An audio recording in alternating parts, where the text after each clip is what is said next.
13회에서 가장 큰 파장은 대한과 동숙의 하룻밤 사건입니다. 술에 취한 채 모텔에서 밤을 보낸 두 사람은 다음날 아침 서로를 바라보지만 쉽게 말을 꺼내지 못합니다.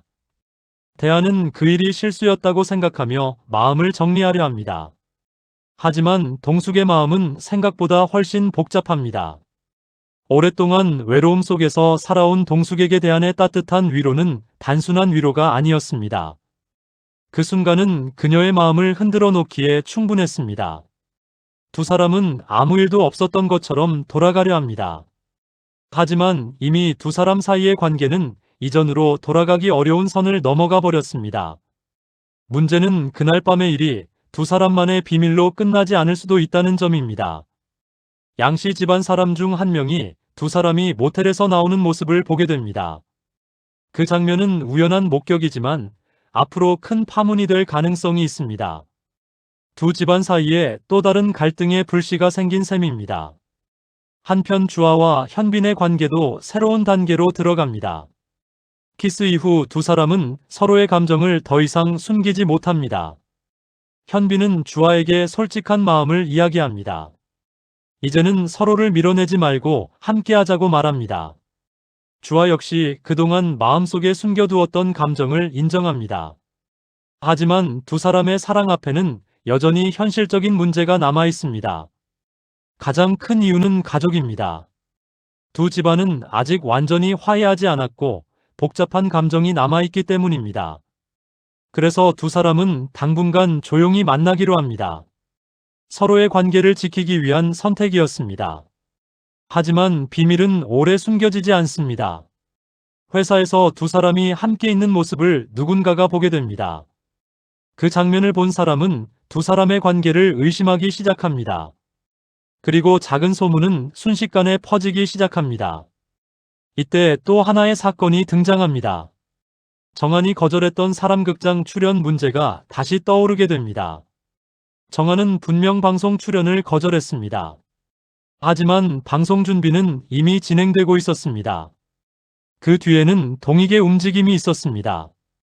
동익은 정한의 이야기를 방송으로 내보내려는 계획을 세운 것입니다. 이 사실을 알게 된 성민은 큰 충격을 받습니다. 그동안 믿고 있던 사람이 뒤에서 이런 일을 벌이고 있었기 때문입니다. 성민은 결국 동익에게 직접 따져 묻습니다. 왜 이런 일을 했는지, 그리고 왜 가족을 이용했는지 묻습니다. 하지만 동익은 흔들리지 않습니다. 그는 이것이 모두 가족을 위한 선택이었다고 말합니다. 성민은 그 말을 도저히 믿지 못합니다. 두 사람 사이의 갈등은 점점 더 깊어지기 시작합니다. 이렇게 여러 사건이 동시에 움직이면서 이야기는 14회로 이어집니다. 그리고 14회에서는 상황이 한꺼번에 터지게 됩니다. 먼저 대한과 동숙의 이야기가 집안에 알려지게 됩니다. 모텔에서 두 사람을 본 사람이 결국 입을 열기 때문입니다. 이 사실이 알려지자 가족들은 큰 충격을 받습니다. 대한 역시 당황하며 상황을 설명하려 합니다. 하지만 동숙은 뜻밖의 말을 합니다. 그날 밤을 후회하지 않는다고 말합니다. 이 말은 대한의 마음을 크게 흔들어 놓습니다. 두 사람의 관계는 단순한 실수로 끝나기 어려워 보입니다. 한편 주아와 현빈의 관계도 숨길 수 없는 상황이 됩니다. 회사에서 두 사람이 함께 있는 장면이 결국 가족들에게까지 알려집니다. 처음에는 반대의 분위기가 강하게 나타납니다. 하지만 뜻밖에도 준혁과 혜수가 두 사람을 응원합니다. 두 사람은 이제 주아와 현빈이 행복해질 차례라고 말합니다. 이 장면은 많은 시청자들에게 따뜻한 공감을 줄 가능성이 있습니다. 하지만 마지막에 또 하나의 반전이 등장합니다. 사람극장 방송 예고 영상이 공개되기 때문입니다. 예고 영상 속에는 정한의 가족 이야기가 담겨 있습니다. 그런데 그 내용은 정한이 원했던 방향과 전혀 다르게 편집되어 있습니다. 이 사실을 알게 된 정한은 분노합니다. 그리고 그 뒤에 동익이 있었다는 사실을 알게 됩니다. 14회의 마지막 장면에서 정한과 동익이 마주합니다. 정한은 조용한 목소리로 한마디를 합니다.